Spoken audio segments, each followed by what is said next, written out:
It is difficult to read an academic Christian publication today without running across some reference to the rapid decline of the Christian church in the United States.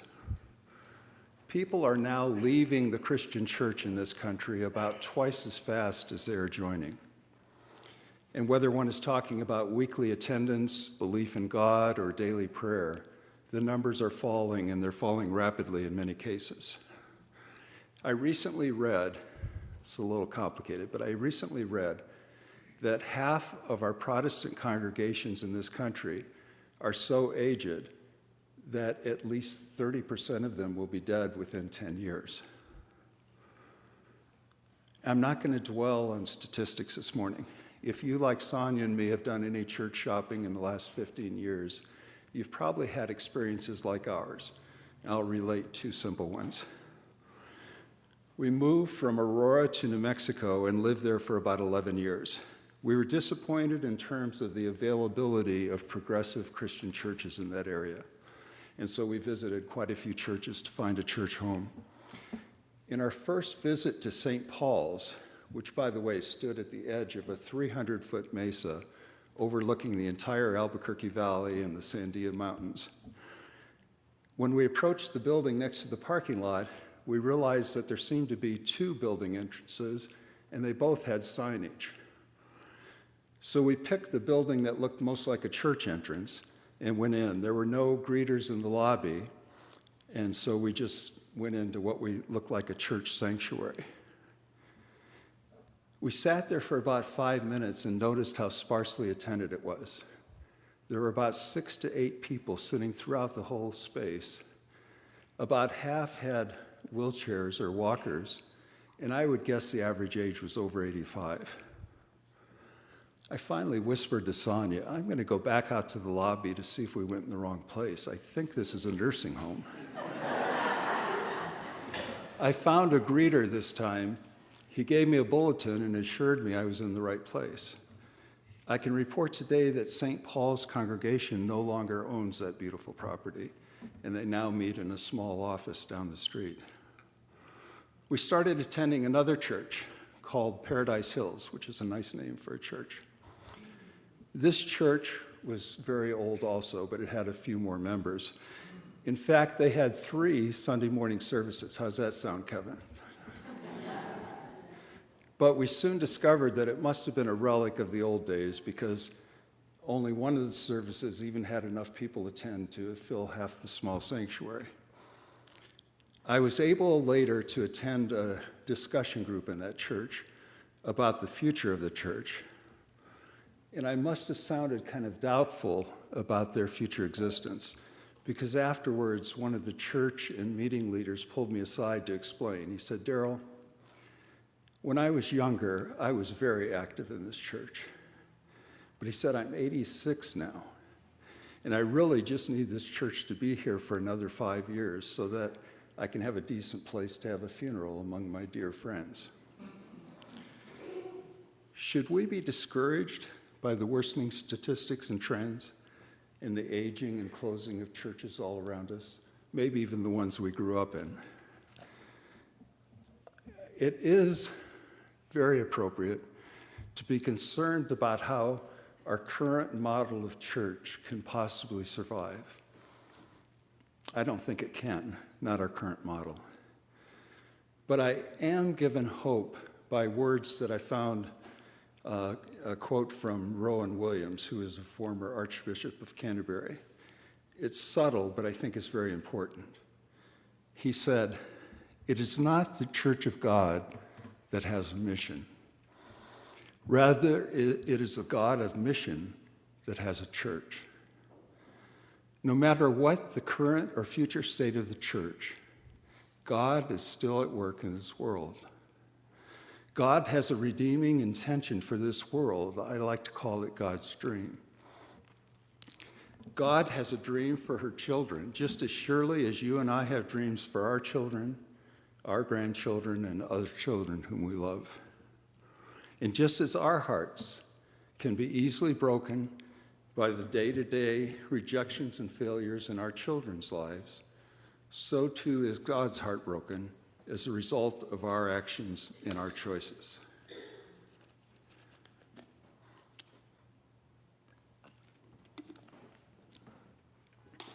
Listen to God's lament, recorded in our reading this morning from Exodus. I observed their misery. I heard their cry. I know their sufferings. I will deliver them. The Judeo-Christian story is a story of God's dream for this world. Often, it's a story of a frustrated and grieving parent with the best of intentions for his children, a dream not yet fully realized, and including a grand intervention by Jesus to try to set us in a different direction. Our resistance to participating in God's dream is easy to find, not only in our own lives on a daily basis, but throughout our Christian heritage. Here are some ways that we resist God's dream. One, we reject God's dream outright, maybe best illustrated by the story of Adam and Eve.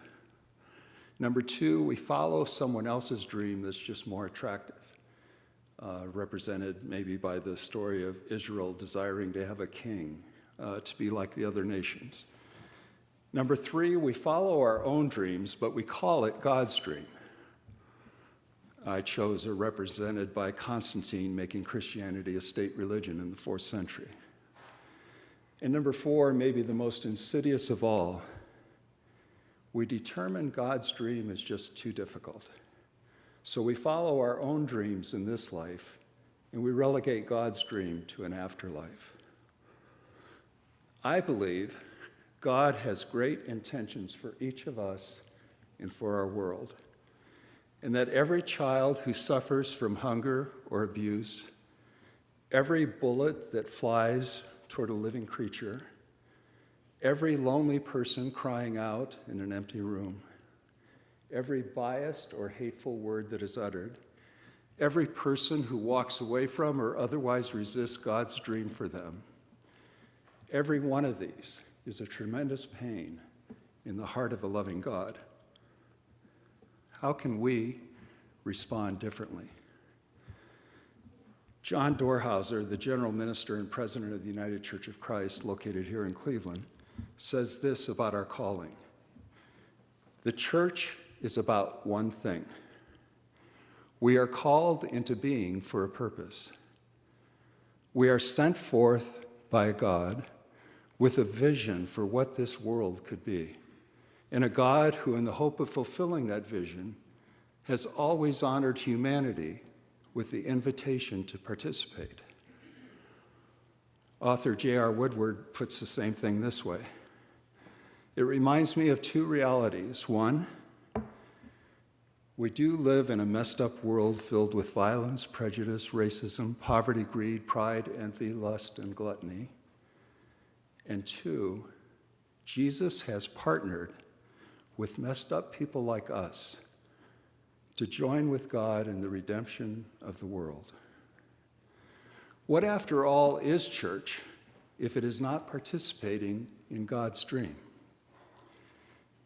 Now, I'm sure we can all agree that it's also important for a vital church to pay its bills and meet its commitments, to provide a safe place to worship, and to attend to the spiritual needs of its members. But church is not defined by those behaviors. The church in Aurora is church when we transform lives by participating in fulfilling God's dream for our neighborhoods, the greater Cleveland area, and the world. Let me repeat that. The church in Aurora is church when we transform lives by participating in God's dream for our neighborhoods, the greater Cleveland area, and the world. And by the way, I don't think the call to participate in God's dream is ever a call to disparage our past decisions or to turn our back on our history or our accomplishments. Rather, we should celebrate the past and the great potential that we have. But the call to participate in God's dream is always a call to ask what's next, and to ask, What is God up to in our neighborhoods? And in what ways do we need to change in order to engage the people down the street who no longer consider church a part of their lives? And change we must to survive. Let's be very honest, individual change is hard enough. But to change our model of church, which we've been using for decades, if not centuries, seems almost impossible. And I don't have a few pat answers this morning for how we can accomplish that. But I would like to suggest that we start, and that we start by asking different questions. Different questions and the resulting different ways of looking at things and measuring them may help to start to change our behaviors without a lot of pain. Let me give you some examples of what I mean. I'll start with an expanded example of a ministry in which I'm involved, Stephen Ministry.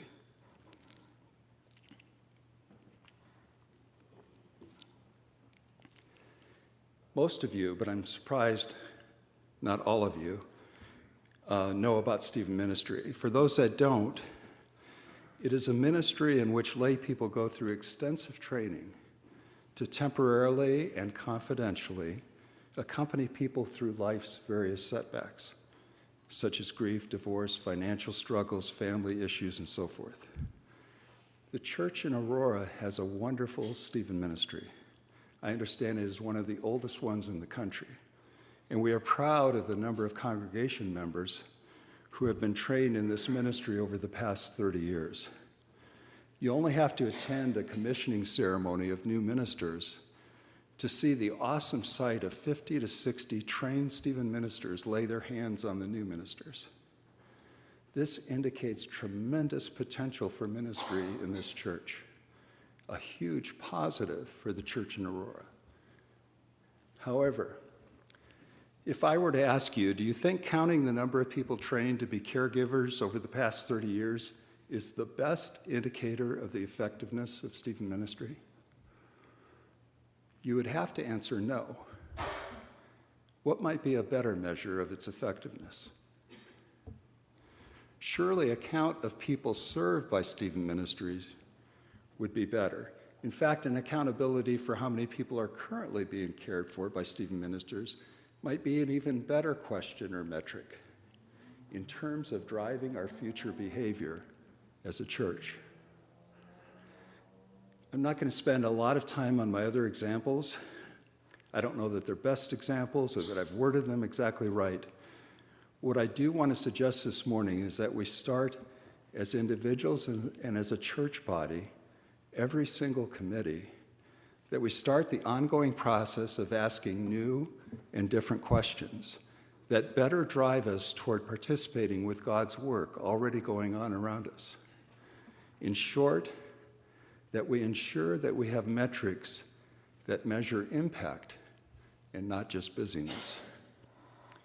So instead of focusing on how many people walk through our doors between 9 and 11 on Sunday morning, we might refocus on how many non-members' lives in our community were significantly impacted by our members during the past week.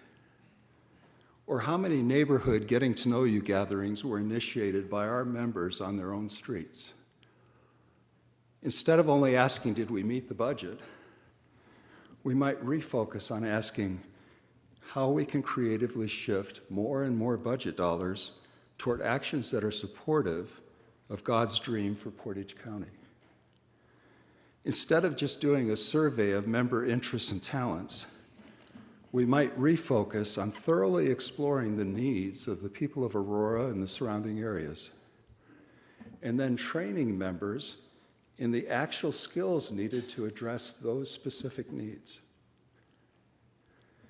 Instead of counting heads in adult Sunday school, maybe we should measure the percentage of members that are fully equipped for and currently engaged in improving the lives of people in our communities. Instead of just tracking and celebrating new members, maybe we should count the number of unchurched who joined or adult baptisms. Instead of asking, How much meaningful mission can we get by with and still keep this vintage historic building? We might start discussions of what types of buildings would be the most useful to enhance and fulfill God's dream. Instead of asking, how are we going to maintain this model of church in a constantly changing world, we need to ask how we have to change in order to engage all the people in our community who are never going to walk through those doors on a Sunday morning. And we need to and if you forget all my examples, it's fine. Please remember this one. We need to always be asking and answering this hypothetical question. If we closed this church tomorrow, would anyone's life and welfare in our community be significantly impacted, other than our own members? You see, dying churches are not equipped to participate in God's dream for this world. The church in Aurora, though, is like the exceptional high school graduate with a list of past accomplishments and brimming with unrealized potential. We are to be a sign to the world of who God is. We are to practice living the kingdom life, God's dream, before a watching world. And where will the world see us and watch us? Out there, in our neighborhoods, not in here on a Sunday morning. The fact is, the world is not knocking down our doors to see what God is up to. We need to get out there where God is actually at work.